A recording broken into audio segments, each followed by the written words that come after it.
आइए आइए जयमल साहब जी आइए। हेलो कमल साहब, हेलो। जयमल साहब कमाल है, आप ही ने पार्टी रखी और आप ही लेट हो गए। भाई हम लेट हुए तो क्या हुआ, हमारे पार्टनर तो यहाँ मौजूद है। ये केदारनाथ कहाँ है? केदारनाथ? आओ भाई जयमल भाई, सब लोग बड़ी बेताबी से तुम्हारा इंतजार कर रहे हैं। सब ठीक ठाक है ना? सब ठीक ठाक है, डिनर भी है रेडी। साहब इतनी जल्दी डिनर? अभी तो पीना शुरू किया और आपने डिनर भी लगवा दिया।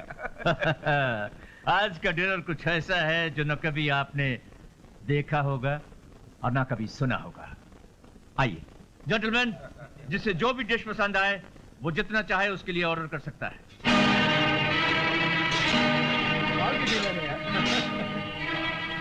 जयमल साहब, ना ऐसी डिशेस हमने कभी देखी थी, ना हमने ऐसी कभी सुनी थी। अरे इसे देख कर तो मेरी भूख ही चली गई। भाई ये सारी डिशेस मैं लेने के लिए तैयार हूँ। इन सारी आइटमों में से 1,000 मेरे नाम पे लिख दो। मेरे भी। रिलैक्स रिलैक्स, ऐसे सारे आइटम हमारे पास बहुत भारी मिकदार में आ रहे हैं। और जिनको जितना भी चाहिए होगा वो सब मिलेगा। मगर इनकी डिलीवरी कहाँ पर होगी? इनकी डिलीवरी शहर में नहीं हो सकती, हमारे फार्म हाउस पर होगी। कल इन तमाम हथियारों से भरा हुआ एक ट्रक हमारे फार्म हाउस पर पहुंचेगा।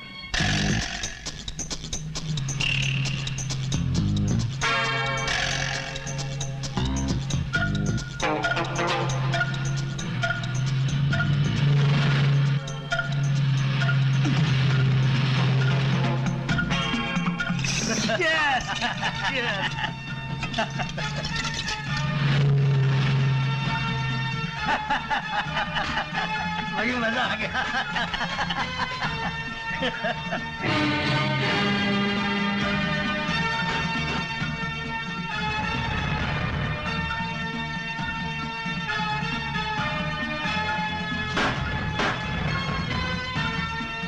जाने दे।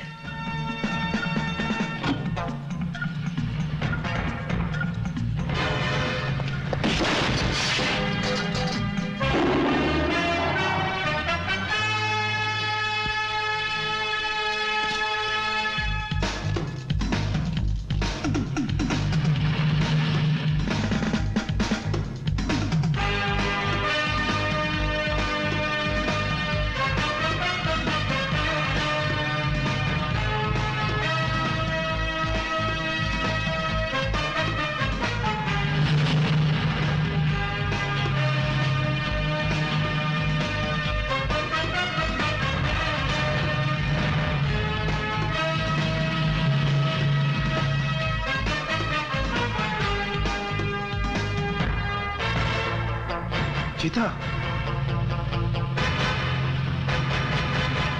जला दे।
इंस्पेक्टर अमर, जानते हो उन मुजरिमों की मेडिकल रिपोर्ट क्या आई है?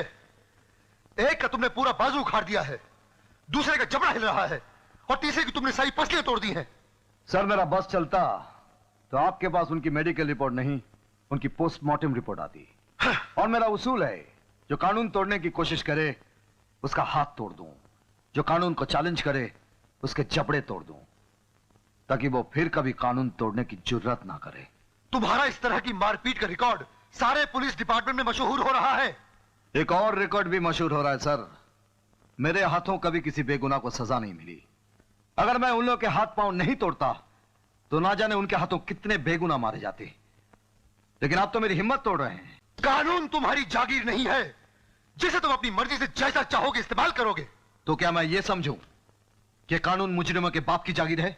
इंस्पेक्टर अमर, पांव उतने ही फैलाने चाहिए जितनी चादर हो, और फर्ज भी उतना ही निभाना चाहिए जितनी उसकी हद हो। जुर्म अगर हद से बढ़ जाए तो एक ऑफिसर को हर हद पार करके अपनी जान की बाजी लगा के मुजरिमों को उनकी हद दिखा देनी चाहिए। यही मेरा उसूल है। लेकिन आप जैसे ऑफिसर तो हमें डरा धमका कर हदें बांधकर हमारे हाथ काट देते हैं। मैं तुम्हें कब का सस्पेंड कर चुका होता अगर तुम डिप्टी कमिश्नर के बेटे न होते। You may go now.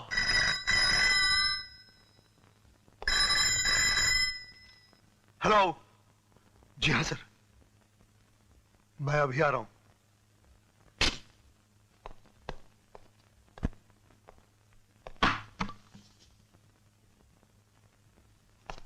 बल्ले ओ बल्ले, यहाँ से ना कुत्ते के पिल्ले।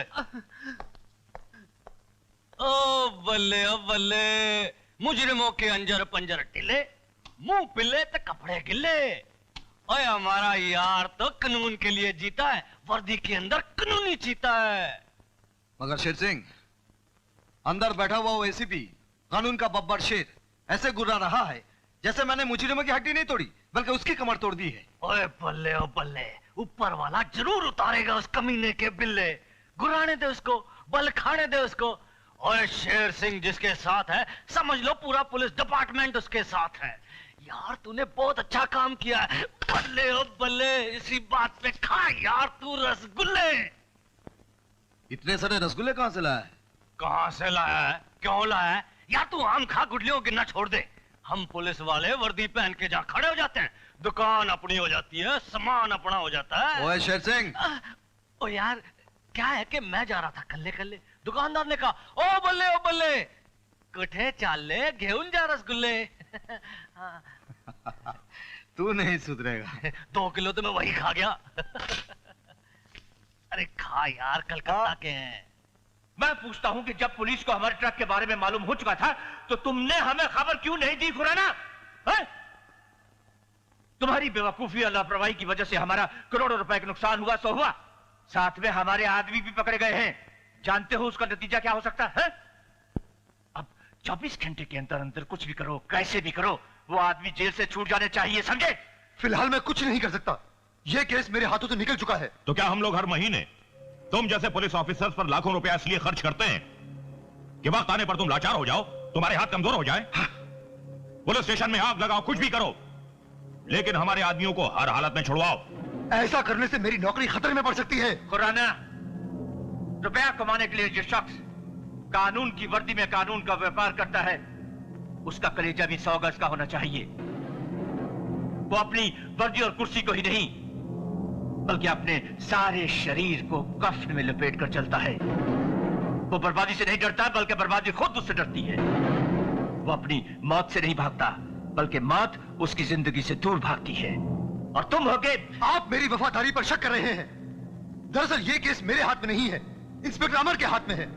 और इंस्पेक्टर अमर का बाप इस इलाके का डिप्टी कमिश्नर है जो इस शहर से तमाम जुर्म और मुजरिमों को जड़ से उखाड़कर फेंकने पर तुला हुआ है। I see.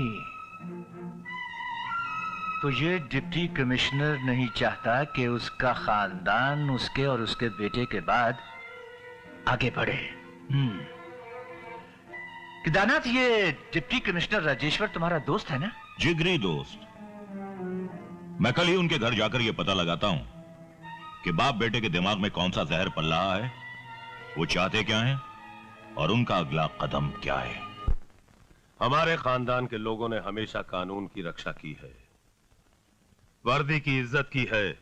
कानून के लिए मरना, कानून के लिए जीना, यही हमारे खानदान की परंपरा रही है। अरे यार, बचपन से सुन रहा हूं। तुझे और तेरे खानदान की परंपरा को मैं अच्छी तरह जानता हूं। लेकिन तेरा बेटा जो कारनामे कर रहा है आजकल, उससे मुझे डर लग रहा है। क्यों? क्या कर रहा है वो? जिन लोगों से वो दुश्मनी मोल ले रहा है, वो कितने खतरनाक हैं तू जानता नहीं। कानून की ताकत का अंदाजा शायद उन लोगों को नहीं है। जुर्म के खिलाफ लड़ना और मुजरिमों को उनके अंजाम तक पहुंचाना हमारा धर्म है अंकल।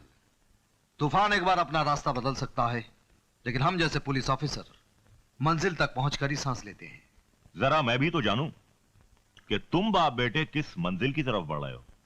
इस शहर के जुर्म की जड़ तक मुजरिमों के चेहरों से नकाब उतारने हैं मुझे। मतलब यह है कि तू अपनी जिद से बाज नहीं आएगा। जिद नहीं केदारनाथ, ये हमारा फर्ज है।